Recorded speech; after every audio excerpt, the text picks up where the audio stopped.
아니, 어떻게 받아야 될지를 모르겠어요. 뭐부터 시작해야 될지도 모르겠어요. 네. 그럼 뭐 해야 되죠? 라고 질문이 보통 와요. 네. 자금 받는 누구는, 아니, 저기, 뭐, 김 사장은 얼마 받았다는데, 네. 뭐, 저기 뭐, 엄 사장은 얼마 받았다는데, 이렇게 얘기하는데, 아, 나는 어떻게 받아야 할지 모르겠어요. 라고 하는 질문들이 많이 옵니다. 요 질문을 어떻게 보통 현장에서는 말씀하시나요? 뭐, 저도 워낙 많은 분들이 이제 저를 찾아주실 때가 이제 돈이 필요할 때, 그렇죠. 사업 자금이 조금 필요할 때 이제 말씀 주시니까. 그럼 저는 사실 좀 되물어 보거든요. 은행은 가보셨어요? 은행 가보셨어요? 물어본단 말이에요. 그럼 대부분 뭐 가보신 적이 없어요. 머릿속으로 생각만 좀 많이 하고 계시는 거죠. 근데 돈 필요하면 안 갈까요? 네. 잘 안 가요. 아, 진짜요? 먼저 이상하게 저는 물론 뭐 직접 실행하신 분들은 저한테 연락이 안 되겠지만 저희한테 문의를 오신 많은 분들 이야기를 들어보면 그 흔한 은행 가서 대출에 대해서 물어본 적도 없는 분들. 아, 그래요? 그래서 우선 저는 돈이 필요하면 먼저 많이 움직이시고 움직이시다 보면은 사실 답을 좀 찾을 수 있거든요. 그렇죠. 다만 그때 이제 시간이 좀 오래 걸린다라고 생각이 드시면 뭐 저희랑 전화 한 통 이제 조금 방향을 좀 빠르게 잡을 수 있는 게 뭐 저희의 존재 이유죠. 그러면 그분들이 찾아가려고 하는 기관들 있잖아요. 네. 그 기관들에 대한 설명을 좀 해주시면 좋을 것 같아요. 정책 자금이라는 거는 사실 대출만 의미를 하진 않아요. 나라에서 이제 국가 경쟁력을 높이기 위해서 사업자들이 우리나라를 많이 알려야 될 거 아니에요. 그렇죠. 외화도 많이 벌어와야 되고. 맞아요. 그러기 위해서 나라가 매년 예산을 짜고 투자하는 거를 다 정책 자금이라고 보시면 돼요. 네. 근데 이거를 크게 좀 구분을 해보면 예를 들어서 이 크게 구분해서 보면은 대출로, 그러니까 저금리 대출로 나가는 형태가 있고요. 네. 무상지원금 형태로 나가는 게 있습니다. 무상 지원. 네, 그래서 이 정부 지원금이라고 하죠. 그래서 큰 축으로 나눈다. 대출이 있고 무상 지원금이 나눈다. 이렇게 크게 이해하시면 정책 자금은 이렇게 두 가지로 흘러가는구나. 그래서 오늘 조금 이번에 이제 조금 집중해서 얘기하고 싶은 건 대출 쪽 먼저 좀 말씀을 드리면, 대출. 그죠? 나라에서 이제 나라가 직접 주지는 않습니다. 어떤 이제 수행해주는 역할 기관들이 필요한 거죠. 이 돈을 너네가 잘 평가해서 대출해줘. 대출해줘. 라고 하는 기간을 정해놨을 거 아니에요. 그럼 그 기관은 거의 금융권인 겁니까? 금융권이라고 보지만 나라에서 하는 정부 기관인 거죠. 정부 기관인 거고 그 정부 기관들이 은행이랑도 연계가 되어 있는 거예요. 연계가 돼 있다. 네, 그래서 이제 대표적으로 뭐 정말 많은 기관들이 있는데 5개 정도만 알고 계시면 돼요. 첫 번째로는 중소벤처기업진흥공단, 소상공인진흥공단, 신용보증기금, 기술보증기금, 그리고 각 지역에 있는 신용보증재단. 이렇게 5개 정도가 대표적으로 내가 돈이 필요하면 가서 상담받을 수 있는 기관이구나 라고 알고 계시면 됩니다. 그 보니까 이렇게 다니다 보면 네. 뭐 경기도 어느 지역에 갔더니 화성 거기도 신용보증기금이 또 있는데 그건 지점 형태인 건가요? 네. 그래서 아무래도 크게 이제 본사는 당연히 서울이나 뭐 혹은 각 지자체에 있는 그 이제 공공기관이 모여져 있는 지역에 있지만 어쨌든 사업자는 전국에 있는데 그렇죠. 가서 상담을 받고 일 처리를 한 군데서 할 수는 없잖아요. 그래서 각 지역마다 이렇게 은행들 지점 형태 그렇죠. 지점 형태로 좀 이제 기관들이 이제 퍼져 있는 거예요. 네, 나라에서 매년 배정된 예산이 그쪽 기관으로 들어올 거고요. 그 기관을 지점마다 이제 좀 할당을 받아서 사업자들이랑 상담을 통해서 이쪽은 승인해줘도 되겠다. 이 정도 금액을 대출해도 되겠다. 이런 식으로 돈이 나가는 거죠. 이 구조가 결론적으로는 우리가 흔히 얘기하는 론이라고 하는 대출이라는 그렇죠. 구조에 요거는. 5개의 기관들이 있다. 허들인 거죠, 허들. 네. 무슨 얘기냐면, 저 가봤는데요. 했는데, 안 된대요, 저는요. 네. 의미가 없대요. 그래서 왜 안 되냐고 물어보면 얘기는 해주는데, 뭔 소린지도 모르겠는 거예요. 이게 왜 이런 현상이 벌어지는 거죠? 그런 분들 너무 많죠. 정말 많고, 5개의 기관이 있는 이유가 뭘까를 먼저 한번 생각을 해보면 좋을 것 같아요. 굳이 왜 한 군데서 왜 5개로 나눠놨을까? 그러면 각 기관마다 성격이 조금 다르다는 거예요. 내가 이쪽 기관에서는 중요하게 평가하는 부분이 있는데, 내가 그게 맞지 않는 사람이 가서 달라고 하면 안 되겠죠. 그러다 보니까 5개로 그래서 나가는 거고, 그래서 우리가 좀 잘 알아야 되는 건 이 5개 기관이 어떤 성격을 갖고 있는지, 어떤 사업자들이 와서 상담받을 때 훨씬 더 선호하는지를 잘 알고, 그리고 나는 어떤 사업을 하고 있는지 잘 알면 내가 여기 가서 상담을 받으면 대출이 좀 진행될 수 있겠다. 예, 이게 조금 더 빠른 시일 안에 조금 더 나은 자금과 나은 금리로 받을 수가 있겠죠. 그렇다. 네. 근데 확 와닿진 않아요. 네. 이 얘기가. 그래요? 네, 좀 어려움이 있어요. 그러니까 왜 그러냐고 얘기를 하는 거냐면 이런 거죠. 요건이라고 하는 것들은 천차만별이고, 맞죠. 그리고 설명하는 건 어려울 수 있다고 생각해요. 왜냐면 케이스 바이 케이스가 더 많을 테니까. 그러면 한번 이렇게 얘기해 볼까요? 실예. 정말 그러니까 매출이 없으면 안 나오는 건가요? 라는 질문도 많이 해요. 네. 진짜 안 나와요? 아니요. 아니에요? 대부분 다 그렇게 알고 계시거든요. 네, 이런 거는 이제 특정 상황인 거죠. 네. 물론 그거를 저희야 이제 많은 대표님들과 만나서 일을 진행하다 보니까 대표님은 매출이 없어도 가능합니다. 라는 게 이제 좀 보이는데 그 대표님들은 자기가 될 거라고 생각 안 하는 경우가 많아요. 그렇죠. 네, 그래서 요거를 뭐 좀 기본적으로 좀 말씀을 드리면 이게 업종에 따라 조금 달라요. 내가 어떤 사업을 하느냐에 좀 달라요. 내가 만약에 그냥 저희가 일반적으로 로드샵에 있는 음식점을 운영하시거나 아니면 뭐 인터넷이나 뭐 혹은 뭐 상권에서 도소매, 유통을 좀 하신다. 사실 이런 거는 창업에 대한 진입장벽도 사실 높지가 뭐 낮고 그리고 사실 많이 생겨난 만큼 많이 사라지기도 하거든요. 그렇죠. 나라에서 그렇기 때문에 여기는 매출이 없는데 돈을 지원해주고 대출을 승인해주기가 사실은 리스크가 있는 거예요. 부담스럽게 그렇죠. 그렇죠. 그렇기 때문에 조금 더 사업이 요거는 우리나라가 목표로 하는 부분에 좀 부합하는 사업을 하겠다라고 하는데 즉 세계 정부가 밀고 있는 사업. 네. 그래서 정부는 지금 중요한 포인트가 몇 개가 있어요. 그렇죠. 정책 보도자 보면 몇 개가 있는데 첫 번째로는 고용 창출. 굉장히 중요합니다. 두 번째로는 수출. 네, 외화를 많이 벌어와요. 그리고 세 번째가 기술 혁신. 기술 혁신. 네, 기술 혁신 굉장히 중요합니다.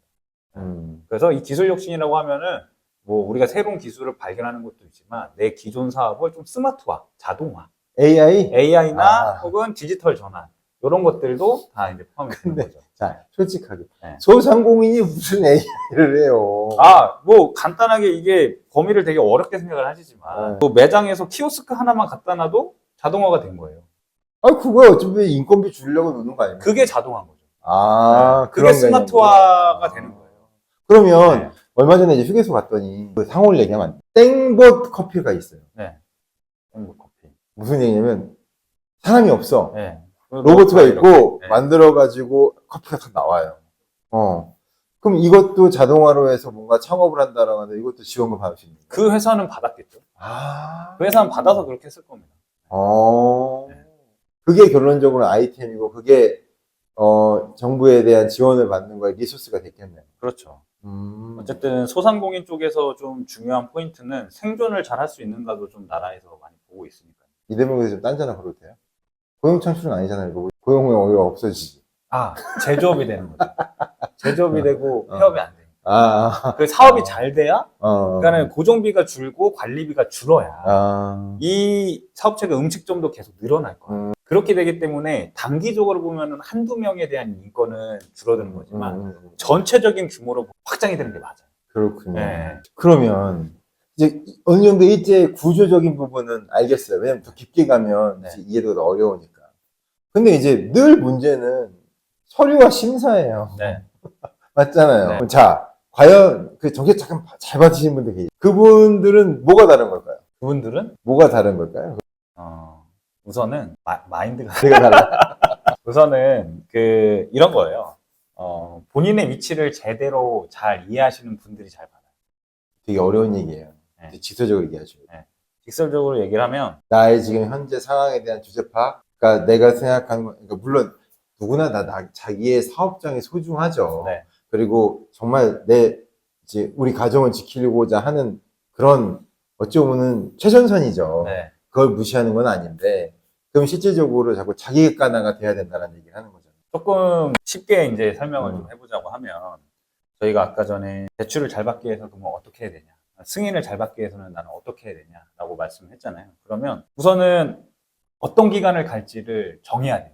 첫 번째로는. 그럼 어떤 기간을 같이 정해야 되냐면 첫 번째는 내가 어떤 사업을 하고 있는지를 잘 알아야 되는 거고 그게 형태를 좀 봐야 됩니다. 그거는 어떻게 보면 되면 그냥 사업자 등록증 떼보면 나와요. 업종과 업체 나와 있잖아요. 그렇죠. 그거에 맞게끔 기간을 먼저 선정하면 돼요. 그걸 모르잖아요. 그게 어렵잖아요. 그럼 기간 얘기를 사람들은 내 업종이 예를 들어서 기피하는 업종들도 있잖아요. 제가 알기로 컨설팅 업종 거의 받는 경우를 본 적이 없어요. 예. 그리고 안 되는 데 있잖아요. 금융 업종. 네, 그쵸. 그렇죠. 근데 제가 본 게 있는데. 뭐, 아무튼. 이제 보험업, 의사, 그렇죠. 뭐, 의료, 뭐, 이런 네. 쪽은 이제 안 되고, 뭐, 약간 불법. 그건 뭐, 유흥이 안 되죠. 그럼 결론적으로 솔직히 그런 것보다 그렇지 않은 업종이 더 많으니까. 네. 결론은 대부분 다 대상은 된다라고 얘기하는 거고. 네.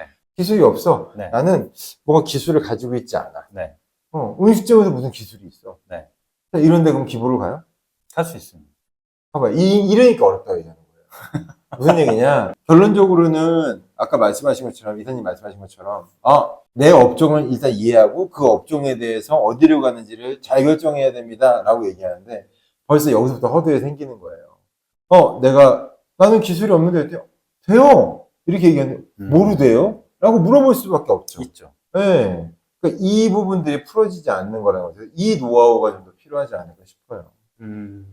좀 약간 너무 깊게 갈 수는 없겠지만, 일정 부분, 뭐랄까요, 좀 직관력 있게 예시를 하나 주시면 좋을 것 같긴 해요. 그냥 구분을 그러면 해드릴게요. 저희가 사업의 형태가 정말 여러 개가 있는데, 그냥 크게 생각을 해보면, 내가 뭔가 생산하고 있는 사람이냐, 단순히 뭔가를 판매하거나 서비스를 제공하고 있는 거냐, 이렇게 두 개로 구분해 보시면 될 것 같아요. 제조와 유통 아닙니까? 네, 그렇죠. 유통 서비스. 네, 제조의 유통 서비스. 그래서 내가 만약에 제조나 뭔가 만든다. 이 만든다는 건 꼭 물건이 아닐 수도 있습니다. 콘텐츠 제작하는 것도 제작이죠. 그쵸. 영화 다 제작입니다. 네, 맞아요. 이런 식으로 내가 뭔가 생산자 역할을 하고 있다라고 하면 내가 사업자 등록증도 제조업 쪽으로 낼 수가 있어요. 그렇게 되면 나는 제조를 한다는 건 내가 세상에 없는 새로운 거를 만든다는 거거든요. 물론 완전 창조적인 건 없지만 이런 것들 내가 새롭게 만드는 거죠. 이렇게 만드는 입장에서 보면은 저희가 기술이 있다고 볼 수가 있는 거예요. 그걸 가지고 저희가 비즈니스 모델이든 혹은 우리 제품에 대한 연구 개발을 통해서 특허나 이런 것들이 충분히 나올 수가 있고 그렇기 때문에 그런 제조를 하는 생산을 하시는 뭔가 만드는 생산을 하시는 사업자분들은 중소벤처기업진흥공단 기술보증기금에 가서 저희가 지원을 받을 수가 있는 거죠. 그럼 이런 내용들을 만약에 직접 가서 물어보게 되면 이런 내용을 좀 상세하게 안내해 주나요? 각 기관에서요? 네. 안 해주죠. 안 해주죠. 이게 좀 얘기를 하면 할수록 되게 어려워지는 게 뭐냐면 명쾌하게 말씀해 주시긴 하지만 듣고 있는 사람 입장에서는 케이스 바이 케이스이기 때문에 되게 생각하기가 쉽지 않을 거라 생각을 해봐요. 자, 그러면 한 번 더 하나 더 질문을 드려볼게요. 우리가 보통 아까 얘기했듯이 뭐 지원금이 있고 그 다음에 론이 있어요. 그 론에는 공 5개의 기관들이 있는 거죠. 그러면 이 5개의 기관들이 금리를 보통 어느 정도 선에서 받나요? 보통 저희가 이제 기준금리 기준으로 이제 조금씩 가산이 되는데요. 요거를 조금 구분해 보면 아까 이 5개 기관 중에서 두 군데, 중소벤처기업진흥공단과 소상공인진흥공단은, 바로 이 기관에서 사업자한테 바로 융자를 진행을 해줘요. 대출 이행을 중진공, 소진공이 직접 한다는 얘기예요? 네, 직접 사업자한테 해주기 때문에, 요쪽이 금리가 조금 더 싼 편이고, 아까 말했던 기보신보 재단, 요 세 군데 같은 경우는 보증서만 발급을 해주고, 그 보증서를 가지고 은행을 가서 돈을 받아라는 구조입니다. 그럼 그 얘기는, 내가 만약에 돈을 못 갚았어. 그러면 보증하고 있는 신보에서 그걸 은행에 대납해 줍니까? 그렇죠. 그리고 은행이 아니라 이제 기관에서. 그러면 기관은 그거에 대한 로스 난 건 어떻게 돼요? 로스 난 거에 대한 부분은 대표자 기록이 남죠. 대표자의 그 기록이 남아요. 앞으로 너는 못 금융사고 기록이 남기 때문에 뭐 실제로 그 대출이 있는 상황에서 그런 분들도 많이 만났어요. 대출을 예전에 뭐 정책자금 기관에서 받았는데 사업이 좀 어쩌고 저쩌고 어려워져가지고 그냥 파산을 했다. 그런 분들은 파산이나 회생 절차를 밟으실 거고 우선은 그 돈을 우선은 은행 쪽에서 이제 이 문제가 터지면 그 기관 쪽에서 우선 보증을 했기 때문에 나가고요. 그 다음에 이 기관에서 이쪽에 회생이든 면책이든 이런 방식으로 돈을 하는 걸로 알고 있는데 받는 것만 잘하지 거기까지는 제가 생각은 잘 안 해요. 무슨 말씀인지 알겠습니다. 자, 그러면 보통 신청을 하고 나서 받는 기간은 얼마나 걸려요? 보통 저희가 한 3주에서 4주. 이게 중요한 내용인 게 돈이 필요했기 때문에 신청을 한 것이고 그러면 내가 필요한 시점에 돈이 들어오지 않으면 의미가 없어지니까. 맞습니다. 보통 3주에서 4주 정도를 잡으셔야 되고요. 그러니까 신청을 딱 내가 이제 첫 번째 기간을 만나서 저 이제 상담받고 싶습니다. 라고부터 돈이 입금되는 거를 그래서 저희는 한 달 정도 됐는데요. 이제 내년 연초 같은 경우에는 좀 많이 몰릴 거예요. 기다리셨던 분들이 많이 하기 때문에 그때는 보통 2달까지도 좀 생각을 하셔야 그렇기 때문에 그거에 맞게끔 자금 계획을 좀 짜셔서 사업을 영위하고 계셔야 됩니다. 그러면은 마지막으로 얘기할 내용입니다. 지금은 집행이 거의 힘들겠죠? 지금은 가가지고 상담을 받아보실 수는 있어요. 네. 근데 모든 지역이 그런 건 아닐 겁니다. 그 지역 내에서도 예를 들어서 예산이 조금 남아있다. 그럼 그거가 나가는 경우가 있겠지만 그냥 지금 현재는 아마 상담을 받으러 가셔도 저희 이제 1월 달에 곧 이제 예산 다시 집행이 되니까 그때 다시 와 주세요. 라고 하는 경우가 대부분 많을 거예요. 근데 저도 아까 전에 말씀드렸던 것처럼 급하면 보셔라. 가서 얘기해 보면 혹시나 되는 경우도 있으니 아예 100% 안 된다고는 제가 말하기는 좀 그래요. 사례가 몇 개 있기 때문에. 네, 알겠습니다. 오늘 우리가 이 시간 동안에 얘기했던 내용들은 네. 정책 자금이라고 불리우는 것에서 특히 론에 대한 이야기 네. 많이 좀 나왔습니다. 네. 되게 중요한 얘기들이 많긴 했는데 또 듣고 보게 되면 그래도 어렵다라는 생각을 가지실 겁니다. 네. 만약 궁금한 점이 있으시다면 밑에 하단에 댓글에다 남겨주시면 안이사님이 거기다가 답글을 달아주실 수 있을 것 같아요. 그리고 유익했다라고 한다면 구독과 좋아요 눌러주시는 거 잊지 마시고요. 고맙습니다. 감사합니다. 네.